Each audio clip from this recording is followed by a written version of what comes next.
You were live, Madam Chair. Oh, yeah, we need a light. Do we know somebody at BGS? What do you want to call? I don't know. Anyway, welcome, folks. This is House Corrections and Institutions Committee. This is Thursday, April 6th. And we're going to have a conversation this morning with the Commissioner of Corrections on medical furlough. That is the status that we have in statute, and that is used to place offenders of medical issues back out in the community in one form or another. So, Commissioner, why don't you come on up and have a seat? I just wanted to have him go over what the process is for medical furlough, how many folks that we're looking at right now, possibly the age, their length of sentence, and the issues that DOC needs to deal with when they're looking to place folks with severe medical health issues back out in the community. So welcome, Commissioner, and thank you for squeezing this in your schedule today. Appreciate it. Morning. Happy to be here. My name is Nick Demo. I'm the Commissioner of the Department of Corrections. So I think yesterday you heard testimony from our Director of Classification, who really manages the furlough process as well as the placements and allocation of individuals across our system. We have, I think, in the last few years, really taken an aggressive approach to furlough and putting people on furlough who we think are appropriate and safe to do so. And particularly for individuals who are suffering from medical issues, either that would be better addressed in a hospital setting, a nursing care setting, a hospice setting in some cases, or at home in a residence and out of our system, knowing that prisons are not the most therapeutic or healthy environments. There are better places for individuals.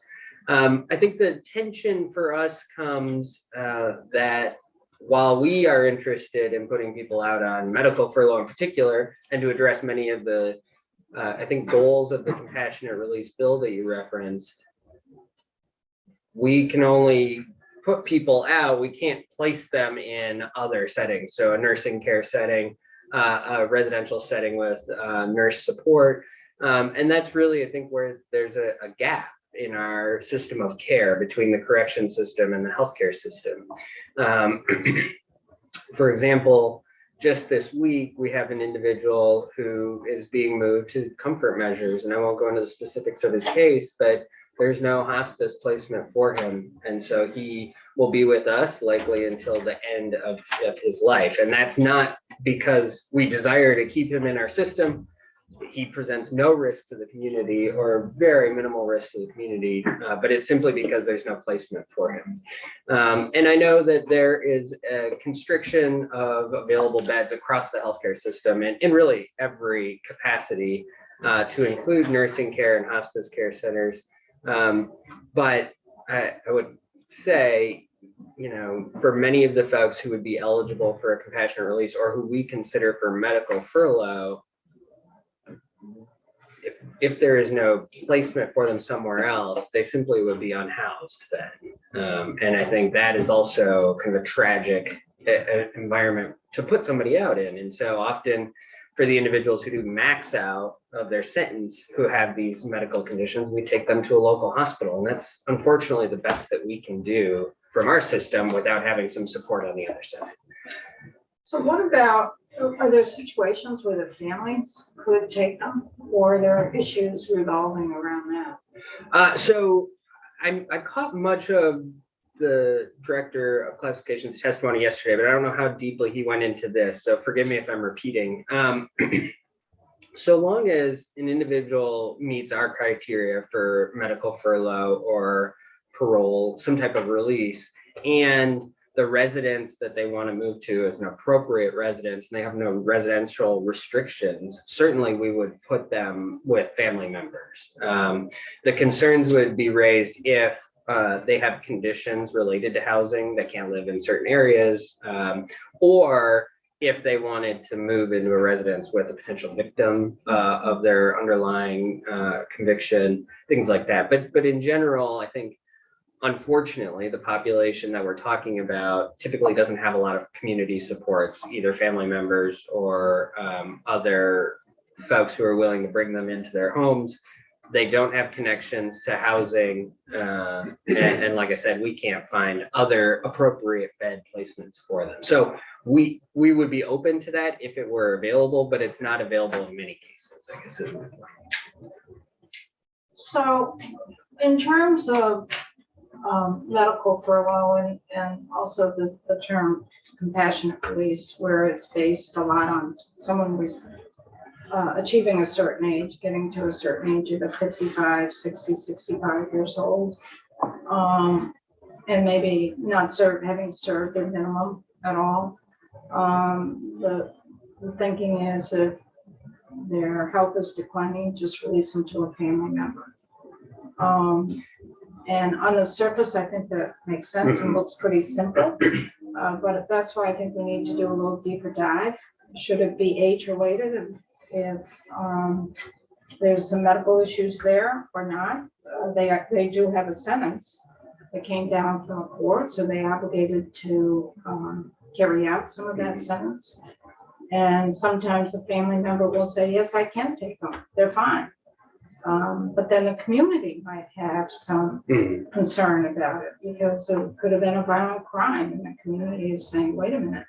So how do you balance all that? And are those situations, are you hearing from family members that say, yes, we can take this person, there's no issue? Do you ever hear from that? Or is it pretty? Not as it relates to this population. So I've been the commissioner for a year and a half. That hasn't come up a single time, I think, in that time period. Really, the individuals we're talking about largely don't have that kind of support network in place. I haven't seen the compassionate release bill, the draft language, but I think I understand the intention of what it's getting at. And I would say the department actually already probably has all the tools that it needs to achieve those objectives. And it's not a lack of interest or desire on the part of the department. We're willing to leverage those tools. It's really that we don't feel comfortable just putting somebody on the street who's wheelchair bound and end of life measures. And that's what we're confronting is, but for a placement, we would put them out, but I can't in good conscience just put them on the street. And it doesn't, it doesn't serve the individual or the community well for us to just drop them at the ED front door, the emergency room front door either. That just moves the problem to a different end user. So I would be reticent, I think, to put kind of age parameters around it. I mean, right now our medical furlough option, we could put any aged individual out on medical furlough if they were kind of in an end of life situation or had severe medical needs. And I'll say that we often do, for individuals that we deem can safely reside in a hospital while they go through major medical care, we often do put them out on medical furlough where they're functionally on their own, but bound to the hospital. And then when their medical treatment is finished, we take them back and bring them back to our system. So we really have tried to liberally use our powers to accommodate the needs of the individuals that we're serving. So how many folks do you have right now that, but for lack of housing, would qualify and be released on that program? So in general, I think we're talking about 25. Of the 25, I think that there are about 8 individuals that we would say, given housing today, we could turn the key on that and move them to that housing placement. The remainder are individuals we probably would need to work through a little more of the operational needs with. But by and large, I think we're talking about a population between 20 and 25 in total. Does that stay pretty stagnant? Yeah, I mean, some people come and go, Oh, but that's other what people I wanted. backfill their spot. But yeah, I think in general, we're talking in that range of a couple of dozen is probably the way to think of it. And can you, off the top of your think of what their length of sentence is and some of their convictions, what they were convicted of. Yeah, Were they serious felonies? Were they misdemeanors? What are we talking about? they often are. I think in talking in broad generalities, individuals that are older tend not to commit as many crimes. So we don't get folks late in life that are now in on a new charge. So the folks that we do have in our system who are older tend to have been there a while, which usually is the result of a very serious crime. I think in general, the folks we're talking about are very serious assaults or murder or attempted murder or sexual offenses. I think that's been a common theme when we look at these medical furlough cases, individuals who are serving a long sentence for some type of sexual assault or some issue like that. And they've usually been with us for a great deal of time.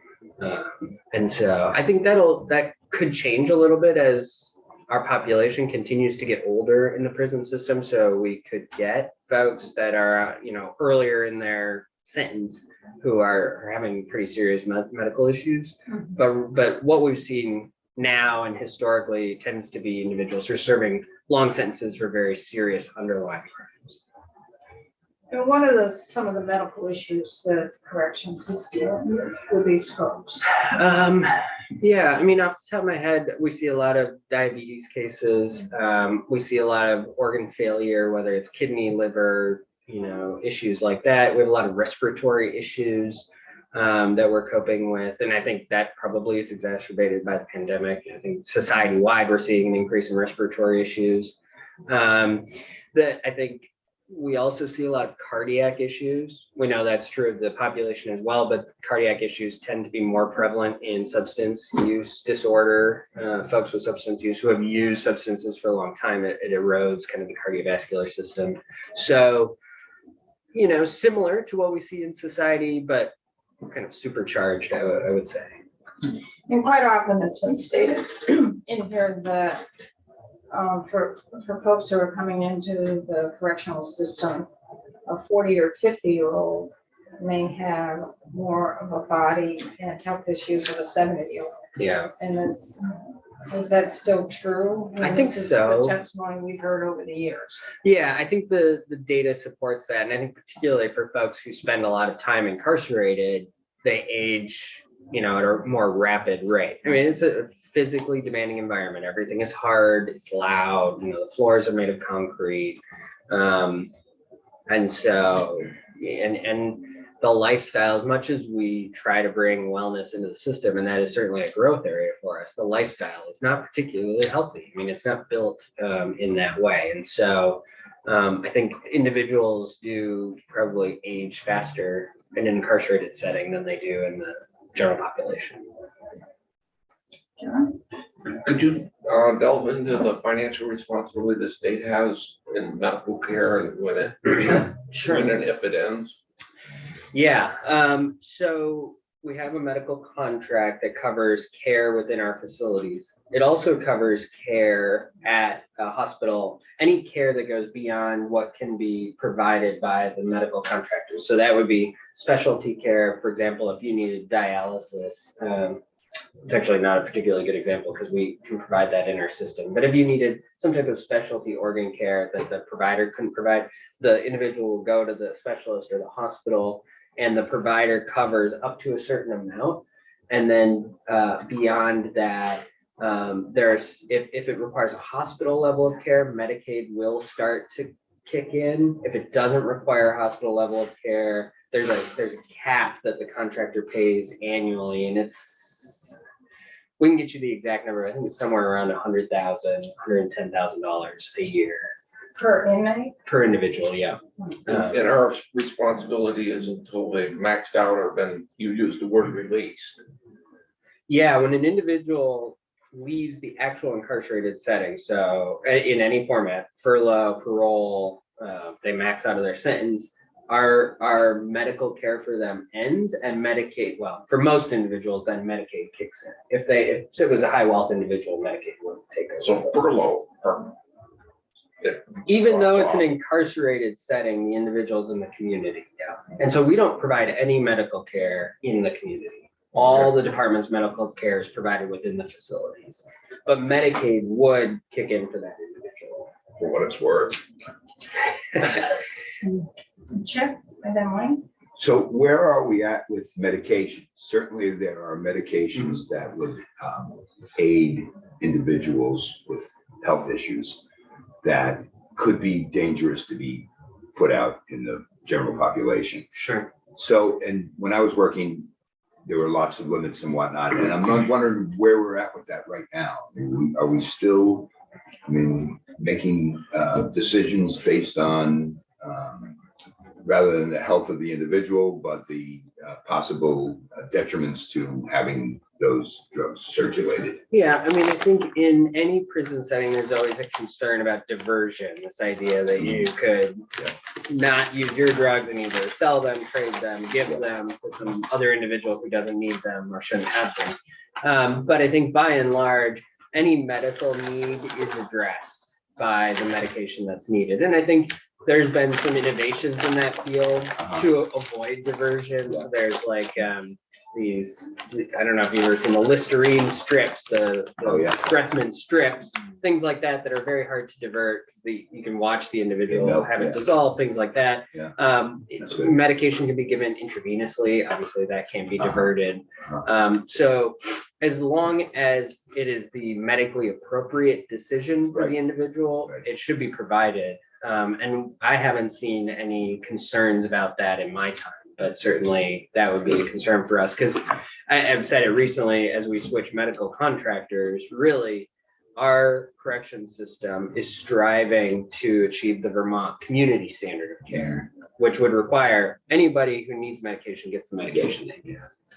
And I'm going to take just a little bit of history. This committee, I think, Mary, you might have been on the committee at the time. I don't remember. It was a number of years ago.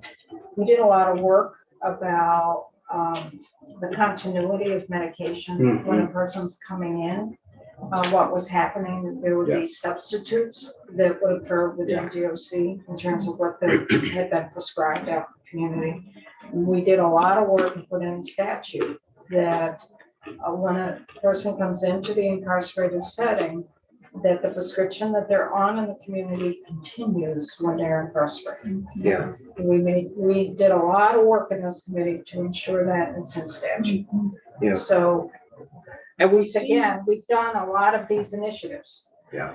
We see some of that type of issue on the other side when an individual is releasing, particularly around MAT and the substance use disorder medication. The issue there for us is the medication that's typically used in the community is paid for by Medicaid, and the federal government has a special drug pricing rate for Medicaid that we are not eligible, any incarcerated setting is not eligible for. So the cost to us for the same medication is millions of dollars more per year than it is in the community.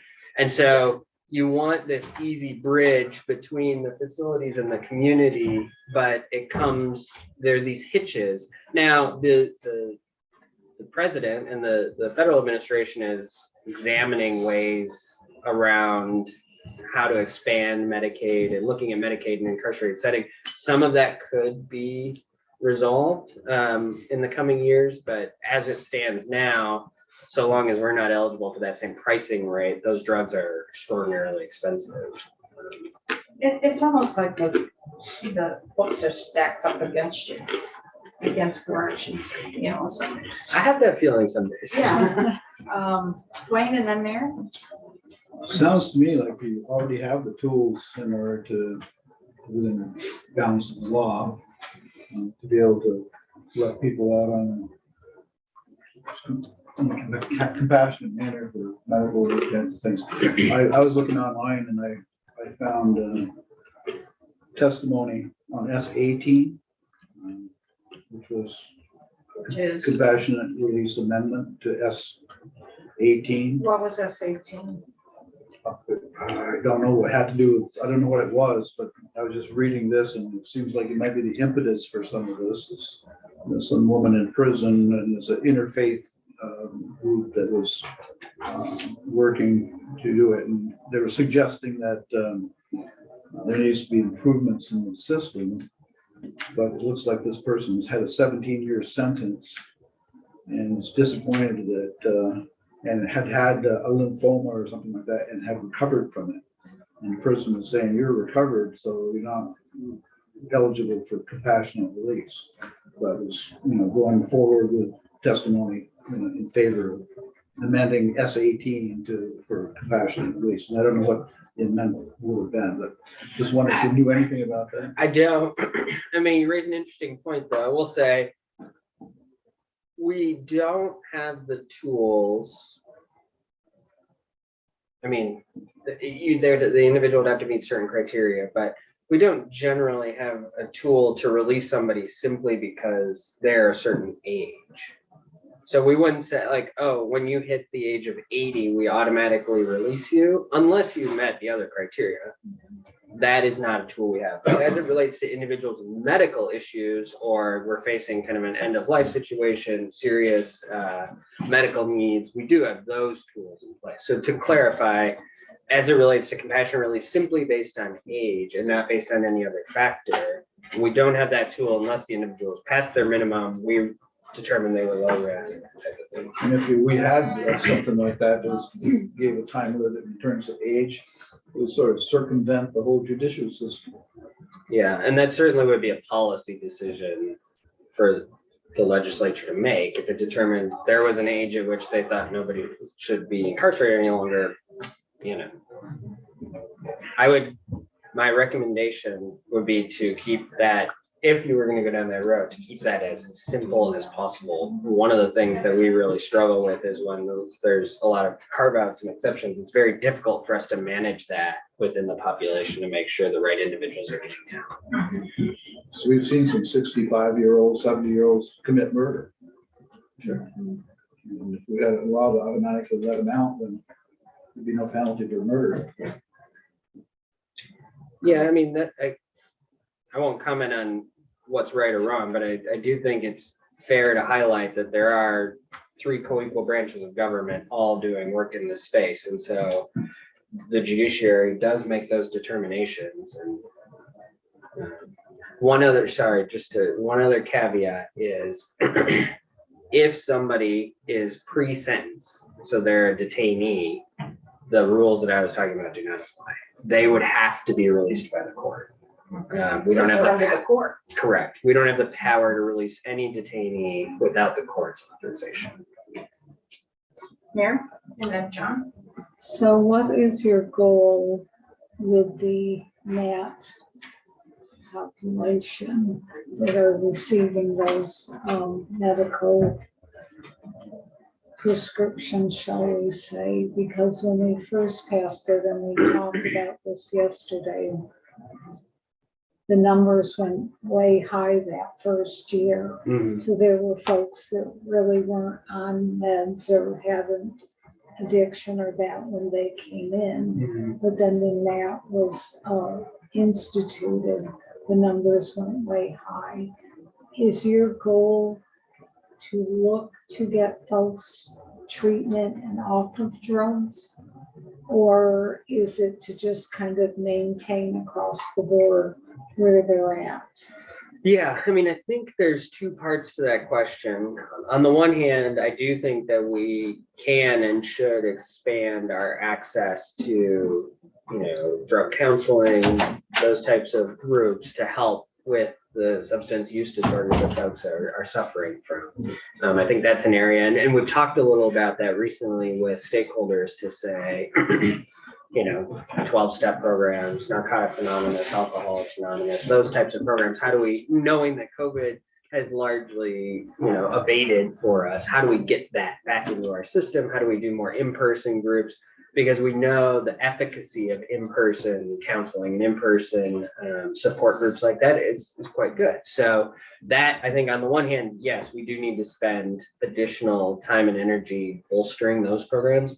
On the MAT side itself, I mean, ultimately, all of the decisions about induction, bringing somebody into the MAT program, maintaining them and any of their treatment course is a medical decision. And so I don't intervene in those decision-making processes. That's left to the qualified medical provider. And that's with the healthcare provider that you have doing it within the system, yes. Right, with oversight of our own medical team that's state employed.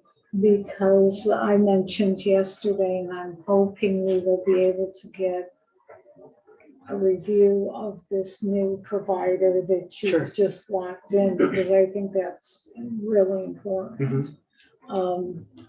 You know, we've seen challenges along the way the last number of years, and so what is different? What has made you look to decide on this group? Sure. And so I'm hoping we can do that. The other thing we'd offer up is the opportunity to come in and brief on the MAT program. And I know some of the folks may be not familiar with that. So how did we get here? Where are we at right now? What's the future of the program? Well, because like I said, originally, I think we thought we would be helping folks to possibly get off of it. And like I said, when we saw the tremendous rise that first year in cost, it was kind of like, wow. Yeah. You know?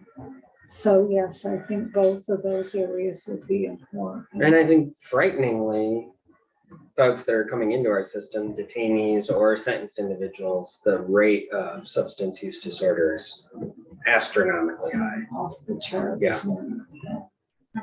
Care to put like a figure in? Well, I mean, I can, Just sense. off the top of my head, I can tell you that 50%, a little over 50% of our population today has an opioid use disorder, 50%. just opioids. So, and we know people do, you know, have use disorders that aren't opioids, you know, alcohol, other drugs, whatever. And so you can kind of extrapolate from there, the numbers. 100%. Yeah, 3/4, I don't know. I mean, it's very, very high. And it's difficult for us to really get accuracy on that number because some people self-report, some people don't, some people are in treatment, some people are in MATs. We can measure those, but it's for that population that you know, that are maybe have an alcohol use disorder or some other drug disorder that don't report it. And we wouldn't necessarily know that they, you know, by and large, they're not getting access to alcohol in our systems, things like that. It's hard to know how much of the total population really does have these underlying issues. John and then Chuck.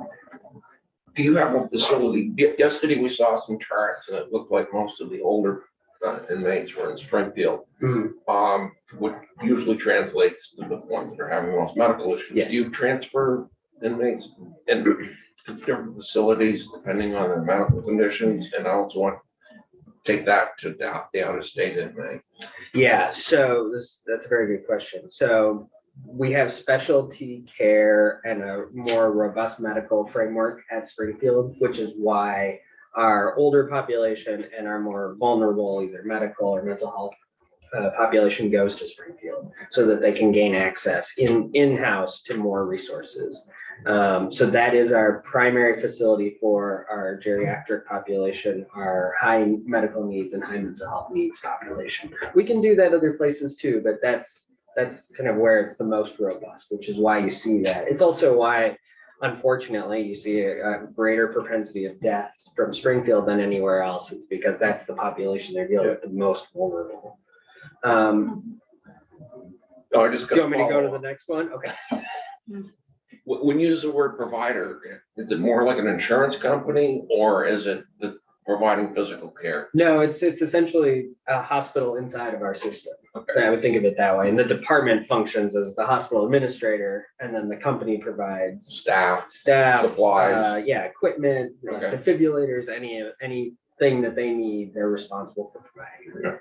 And then as it relates to our out-of-state population, one of the criteria that we use, one of the very first criteria that we use to determine if somebody were even to be considered to be sent out of state is their medical situation. And so we tend not to send medically vulnerable individuals out of state. So they have to go through a special physical medical screening. And that's one of the early filters that we use, knowing that we won't have as much control over them as we will in-house. we try to keep our medically vulnerable population in. But what about in reverse? We've got 125 folks who are in the status state. Yeah. Some of those have long sentences. Yep. So if someone's health is really failing, If their Would health you bring them deteriorated, back? yes, they would be brought back. And usually that happens much earlier than, it would have to be something like an emergent health issue. Normally, we would pick that up through the normal medical treatment and bring them home earlier. Alicia? Yeah, so first of all, I apologize for being a little late. I was actually at a prevention event this morning for youth. So, so if you already covered what I'm going to say, I apologize for the redundancy. So my question has to do with providing treatment or recovery services within the facilities. And as I understand that, that largely has been through the MAT program, but also like things like AA, where you rely on a volunteer to come in and do an AA session. And so the first question is, would it be possible, or I would hope that it would be possible, maybe for DOC to implement some more formal programming within the facilities that isn't just volunteers from the outside. So for example, I have a constituent who contacted me in the last month, and they have a family member who is at Springfield who has a self-identified alcohol issue. Mm-hmm. And 2 or 3 times in a month-long period, the weekly AA was canceled because there was an issue in the facility and it was locked down. So their loved one who wants to have recovery support wasn't able to get the support because somebody from outside couldn't come in to offer it. And it was only once a week.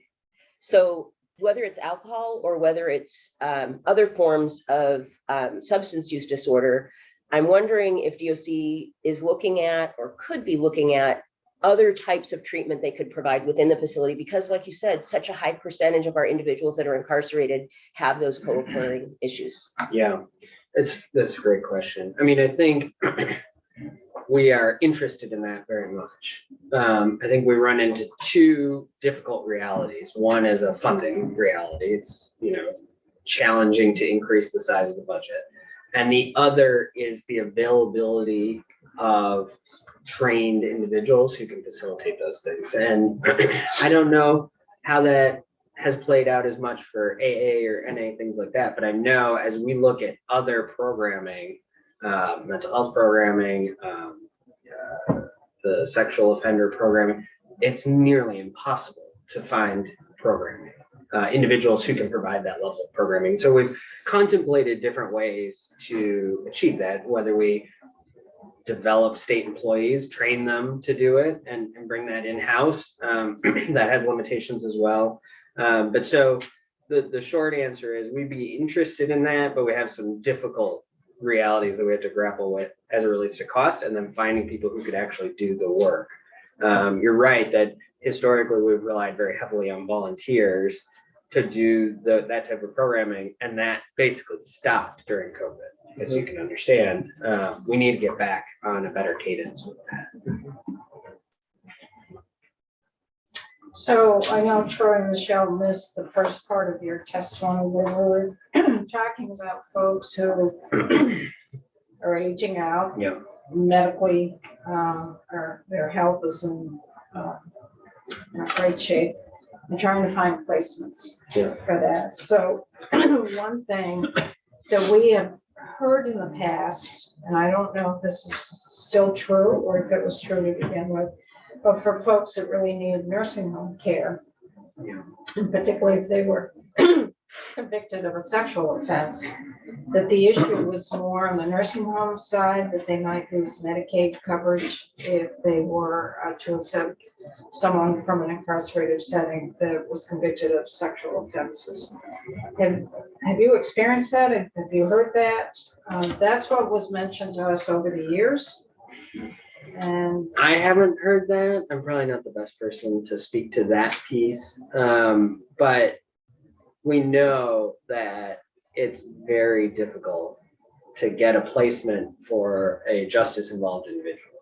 And you can understand that to an extent, but I think it goes beyond what is reasonable. That simply our population will not be accepted.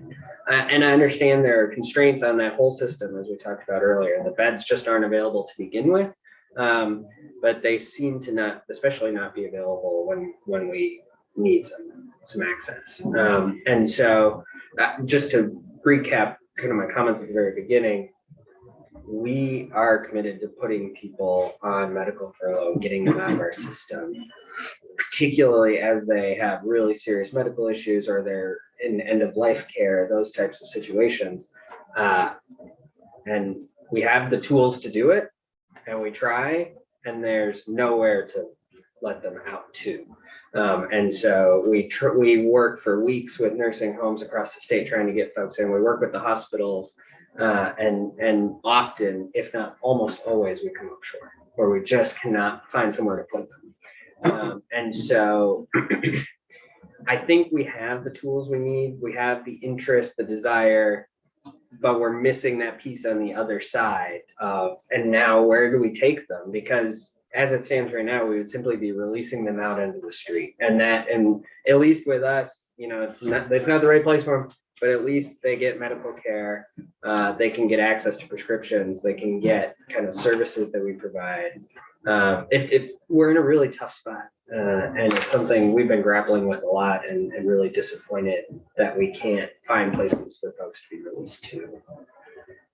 And the chair had asked earlier, what population are we talking about? We're probably talking in the 20 to 25 range of individuals that would right now probably qualify. We know we have 8 to 10 or so individuals that today, if we had placements for them in a nursing home, we would put them in a nursing home. Or some, hospice care, something similar. But there's just no option for us. And it's really, I think, traumatic for us and our staff to try to work on this. We want to help these folks. And we're just not being met on the other side of that equation. And I think also the feeling is, well, you can release them to a family member. And then a family member, they'd be back home or back with a family member. And what you're seeing is that many of these folks don't have anybody. Right.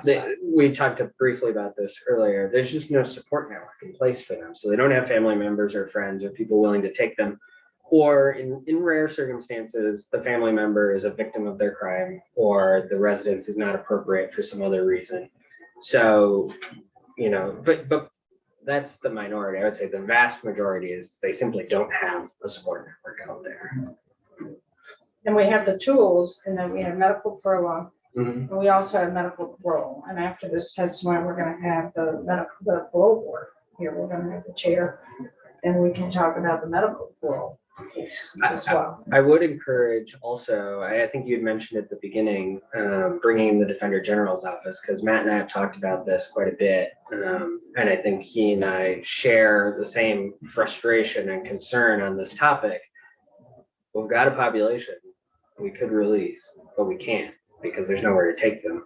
And I think his office is working on that as well. So I'd encourage you to also hear from him. We've reached out to him. We're Okay. hoping he could come here to Wayne and Michelle.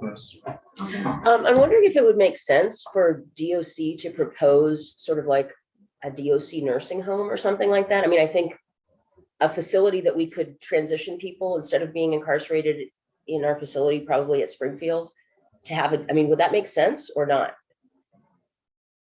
Well, I mean, if nobody will a take bit of them it and is we a have these cost people, issue. yeah, Because it's a cost to keep them at Springfield too. definitely. Oh, I definitely agree with you. I mean, I tend to believe that as much as we cannot be the provider, we should not be. We're tasked with a very specific mission. We don't really want to be a hospital or a nursing home, nor are we going to be particularly good at it. That's not our core discipline. So I think it's a concept, if all else fails, that could be interesting to explore, but I think there are probably easier and more appropriate ways to get folks connected with the care they need. Expanding existing facilities or something. I mean, like you mentioned, 8 to 25 people right now. So how long have those people been waiting? I mean, my guess is some of them, it's been a long time and they're probably going to stay there until they pass. Right. Which doesn't seem like a great solution. Although I understand there's no easy answer. I couldn't agree with you more on that front. So if the legislature said tomorrow we're going to build a nursing home and it's going to be staffed or managed by DOC, They're still incarcerated. we would find a way to do it, I Yeah, suppose. if it's managed by DOC, they're still incarcerated. Right, right. So they wouldn't be released.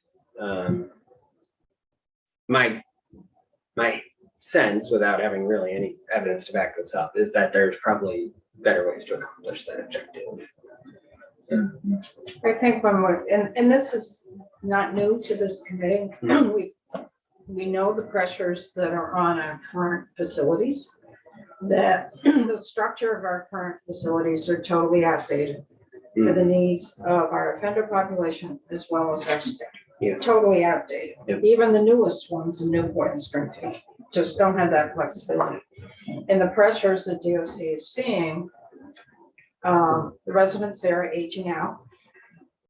Some of them are coming in at a later age to begin with. There's a lot more health issues with folks who are coming into our correctional system.